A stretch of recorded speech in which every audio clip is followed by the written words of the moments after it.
It was raining that afternoon, the kind of rain that feels heavier than water, the kind that carries memories, regrets, and the weight of broken promises. Claire sat quietly in her wheelchair outside a cozy little cafe in the city, her trembling hands gripping the edge of her cup as the coffee inside grew cold. Her dress, a soft beige one she had chosen carefully for this day, fluttered gently in the wind. It was supposed to be a new beginning, her first date in years since the accident that changed her life. But as the minutes turned into an hour, and every passing car made her heart leap with false hope, reality began to sink in. He wasn't coming. If you believe in kindness, second chances, and the power of unexpected miracles, please take a moment to like, comment, share, and subscribe to Kindness Thread, where stories like this remind us that compassion still exists in the world. Claire had once been full of life, an artist who painted dreams in colors brighter than her own reality. She loved the way sunlight touched her skin in the morning and how city lights danced on rainy nights. But 2 years ago, a car accident had taken more than her ability to walk. It had taken her confidence, her laughter, and a part of her hope. Since then, she had been learning to rebuild, one painful, quiet day at a time. This date was supposed to be different. She had met him online, a kind, charming man who said he admired her strength and courage. For weeks they had talked about their lives, their favorite books, and dreams of a future filled with love and warmth. Claire had almost convinced herself that maybe, just maybe, she could love again. But as the rain fell harder and the cafe lights dimmed, her dream began to dissolve like the raindrops sliding down the window. People passing by gave her sympathetic glances, some pitied her, others looked away. That hurt the most. She could feel the ache in her chest rise as she watched couples laughing together, holding hands under umbrellas. She wanted to disappear, to roll away before anyone could see her tears. But her wheelchair felt heavier today, not from its metal frame, but from the weight of disappointment. She finally lowered her head, whispering to herself, "Why did I think anyone would want to be with someone like me?" And that's when it happened.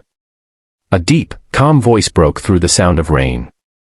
Claire looked up slowly to see a tall man standing in front of her, holding a little girl in his arms. The man was wearing a gray coat, his hair slicked back, his expression serious yet gentle. The little girl in a red dress clutched a small stuffed unicorn and looked at Claire with wide, innocent eyes. For a second, Claire thought they might be lost or looking for someone. But the man spoke softly, his voice carrying warmth even in the cold air. "Are you all right?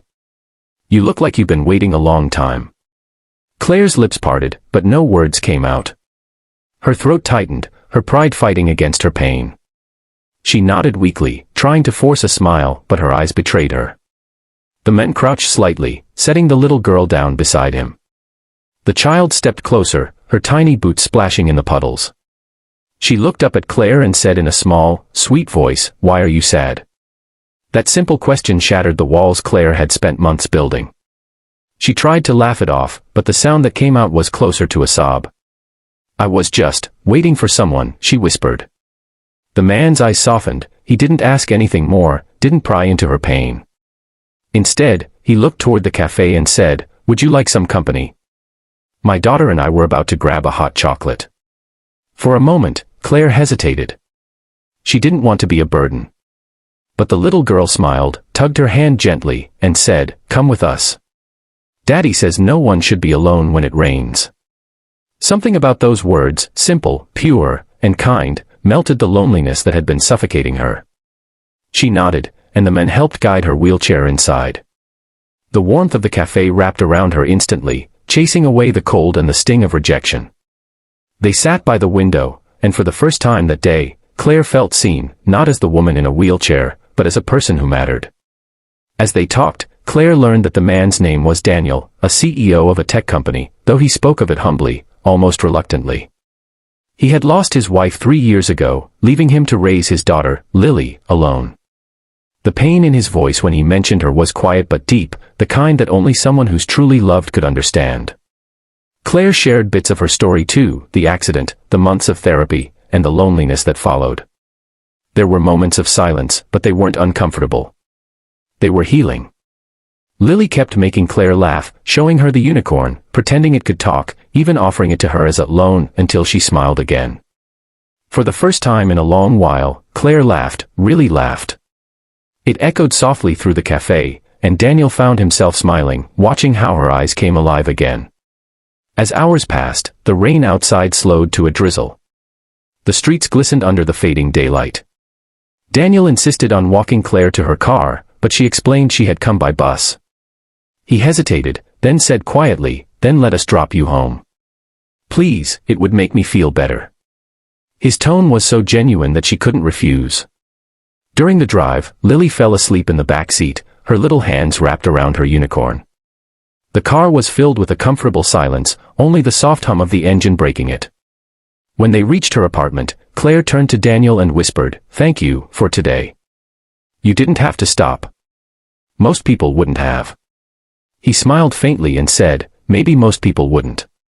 But I teach my daughter that sometimes, the best moments in life come when you stop for someone who needs a little kindness." That night, as Claire sat by her window, she replayed the day in her mind. What began as heartbreak had turned into something unexpectedly beautiful. She realized that maybe life wasn't about waiting for someone to show up, but about noticing the people who already do. From that day forward, Daniel and Lily became part of her story. They visited her often, shared meals, laughter, and slowly, Claire began to heal, not just physically, but emotionally. Daniel admired her courage, her strength, and her heart. And one evening, months later, as the sun dipped below the horizon, Lily placed her unicorn on Claire's lap and said, "Daddy says you smile better now. That means you're happy." Claire looked at Daniel, her eyes glistening. He simply nodded, as if to say, "I am, too." Sometimes, life doesn't give us the people we expect, it gives us the people we need. If this story touched your heart, please like, comment, and share it with someone who believes in kindness and new beginnings. Subscribe to Kindness Thread for more real, soul-stirring stories that remind us humanity still shines. Before you go, tell us in the comments, do you believe that strangers can change our lives forever? And as Claire learned that day, maybe the end of one dream is just the quiet beginning of another, one filled with hope, love, and the courage to believe again.